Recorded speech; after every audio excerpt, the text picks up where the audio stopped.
UAE समर्थित southern transitional council यानी STC द्वारा यमन के पूर्वी प्रांत हद्रामौत में पूर्ण अलगाव और तथाकथित दक्षिणी राज्य की स्थापना के समर्थन में अनिश्चितकालीन धरना शुरू करने की घोषणा ऐसे समय में आई है जब पूरे यमन में युद्ध, सत्ता संघर्ष और विदेशी हस्तक्षेप की जटिल परतें और ज्यादा गहरी होती जा रही हैं। शनिवार को की गई इस घोषणा में एसटीसी ने साफ कहा कि ये उनका हाल के महीनों का सबसे बड़ा संगठित जन आंदोलन है और ये कदम दक्षिणी क्षेत्रों में बढ़ते तनाव और स्वतंत्रता की नई मांगों की पृष्ठभूमि में उठाया गया है। वादी और डेजर्ट हद्रामौत में एसटीसी शाखा के प्रमुख मोहम्मद अब्दुल मलिक अल जुबैदी ने ऐलान किया कि ये धरना रविवार तड़के सयून शहर में शुरू होगा और 24 घंटे लगातार जारी रहेगा। इन्होंने इसे दक्षिण के लोगों, खासकर हद्रामौत के लोगों की आकांक्षाओं को पूरा करने के लिए जरूरी बताया और खुले शब्दों में अरब साउथ स्टेट की घोषणा का लक्ष्य दोहराया।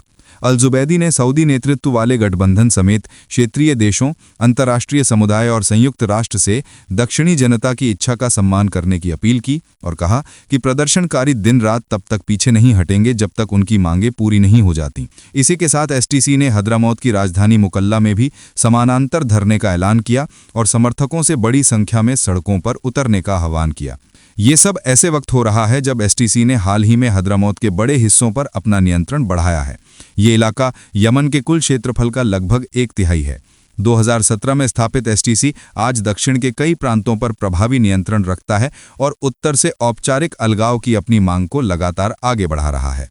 इसी क्रम में एसटीसी समर्थित बलों ने बुधवार को द प्रॉमिसिंग फ्यूचर नामक सैन्य अभियान के तहत वादी हद्रामौत के सबसे बड़े शहर सयून पर नियंत्रण का दावा किया।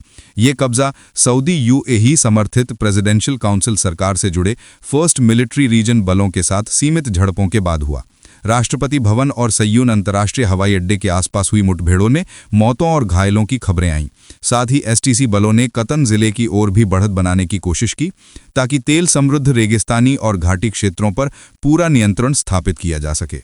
एक अन्य घटनाक्रम में एसटीसी ने शव्वा प्रांत के अरीन रेगिस्तान में मुस्लिम ब्रदरहुड से जुड़े एक शिविर पर कब्जे का भी दावा किया, जो मारेब की सीमा से सटा इलाका है और तेल व गैस संपदा के लिए जाना जाता है। यमन की इस उथल पुथल के बीच फिलिस्तीन के गजा पट्टी से भी ऐसी खबरें आईं जिसने पूरे क्षेत्र की तस्वीर और ज्यादा भयावह बना दी।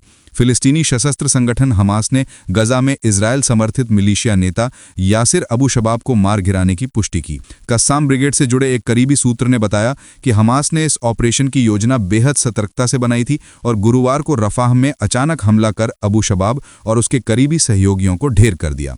अबू शबाब और उसकी ताकत पॉपुलर फोर्सेस खुद को हमास के खिलाफ एक वैकल्पिक शक्ति के रूप में पेश करने की कोशिश कर रहे थे, लेकिन अधिकतर फिलिस्तीनियों की नज़र में ये गिरोह इजरायल का भाड़े का बल था जो दुश्मन के लिए अपने ही लोगों के खिलाफ हथियार उठा रहा था। लगभग 100 हथियारबंद लड़ाकों वाली इस मिलिशिया को इजरायल की ओर से हथियार मिलते थे। हालांकि अबू शबाब हमेशा अपने इजरायल से रिश्तों को छुपाता या कमतर दिखाने की कोशिश करता रहा। फिर भी जून में खुद इजरायली प्रधानमंत्री बेंजामिन नेतन्याहू ने गजा में हमास के खिलाफ सशस्त्र गुटों को समर्थन देने की बात स्वीकार की थी, भले ही उन्होंने किसी का नाम न लिया हो। सूत्रों के मुताबिक इस हत्या की योजना में एक युवा की अहम भूमिका थी जिसने अबू शबाब के गिरोह में शामिल होने का नाटक किया और भीतर से ही पूरी साजिश को अंजाम दिया। हमला इतना अप्रत्याशित था कि अबू शबाब और उसके लड़ाके ये मानकर बैठे थे कि कस्साम ब्रिगेड्स का कोई भी हमला बाहर से आएगा। इसी कारण हमले के वक्त वे इजरायली टैंकों के पास शरण लिए हुए थे। उन्हें अंदाजा भी नहीं था कि वार भीतर से होगा और यही उनकी सबसे बड़ी चूक साबित हुई। कुछ ही दिन पहले अबू शबाब ने रफाह में सफाया अभियान चलाने की धमकी वाला वीडियो जारी किया था, लेकिन हकीकत यह है कि कुछ ही दिनों बाद वो खुद अपने साथियों समेत मारा गया और सूत्रों के मुताबिक रफाह वास्तव में आतंक से मुक्त हुआ। दक्षिणी गजा के जिन इलाकों पर इजरायल का नियंत्रण है वहां अबू शबाब की मिलिशिया एक्टिव थी, खासकर पूर्वी रफाह में। सुरक्षित क्षेत्र बनाने के नाम पर वे फिलिस्तीनियों पर दमनात्मक कार्रवाइयां चला रहे थे। घरों की तलाशी, प्रतिरोधी लड़ाकों द्वारा लगाए गए विस्फोटकों को हटाना, हथियार छीनना और लोगों की हत्या तक, इन सब के जरिए वो इजरायल के लक्ष्यों को पूरा करने में मदद कर रहे थे। अबू शबाब 30 की आसपास का था और दक्षिणी गजा के तराबीन बेदुइन कबीले से ताल्लुक रखता था। पिछले साल पहली बार उसका नाम एक मिलिशिया लीडर के रूप में सामने आया। इससे पहले वो आम फिलिस्तीनियों के लिए लगभग अज्ञात था। गजा प्रशासन उसे एक अपराधी मानता था और नशीले पदार्थों से जुड़े आरोपों में पहले उसे जेल में रखा गया था। युद्ध की शुरुआत में वो जेल से भाग निकला। उसने वीडियो जारी कर दावा किया था कि उसका समूह उन इलाकों को नियंत्रित कर रहा है जो हमास से मुक्त कराए गए हैं और वो फिलिस्तीनी प्राधिकरण के साथ मिलकर राहत बांट रहा है। लेकिन कई रिपोर्टों ने उसे मानवीय सहायता की लूट का जिम्मेदार बताया। उसकी मौत के बाद तराबीन बेदुइन कबीले ने भी बयान जारी कर कहा कि ये उनके इतिहास का काला अध्याय था जो अब खत्म हो गया है। इसी बीच इजराइल ने अपने हथियार उद्योग को बढ़ावा देने के लिए गजा में इस्तेमाल किए गए हथियारों के वीडियो दिखाए। तेल अवीव विश्वविद्यालय और रक्षा मंत्रालय के सहयोग से आयोजित इजराइल डिफेंस टेक वीक में यूरोप और एशिया से 2000 से अधिक प्रतिनिधि शामिल हुए। वॉल स्ट्रीट जर्नल के अनुसार वहां ऐसे वीडियो दिखाए गए जिनमें इजरायली ड्रोन गजा की इमारतों में घुसकर विस्फोट करते हैं। भारी मानवाधिकार आरोपों और वैश्विक आलोचना के बावजूद विदेशी भागीदारी उल्लेखनीय रही। उज़्बेकिस्तान, सिंगापुर, भारत और यूरोप के कई देशों ने हथियार खरीद में रुचि दिखाई। यहां तक कि नॉर्वे के सरकारी कोष द्वारा निवेश वापसी के बाद भी उसके अधिकारी इस आयोजन में मौजूद थे। वैश्विक सर्वेक्षण दिखाते हैं कि इजरायल के प्रति नकारात्मक भावना तेजी से बढ़ रही है। अमेरिका में भी युवा रिपब्लिकन और डेमोक्रेट्स में विरोध तेज हुआ। फिर भी सरकारी स्तर पर इजरायली हथियारों की मांग रिकॉर्ड स्तर पर पहुंच गई।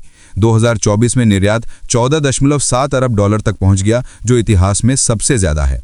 गजा के स्वास्थ्य मंत्रालय के मुताबिक अक्टूबर 2023 से अब तक 70,000 से अधिक लोग मारे हैं और 1,70,000 के करीब घायल हुए।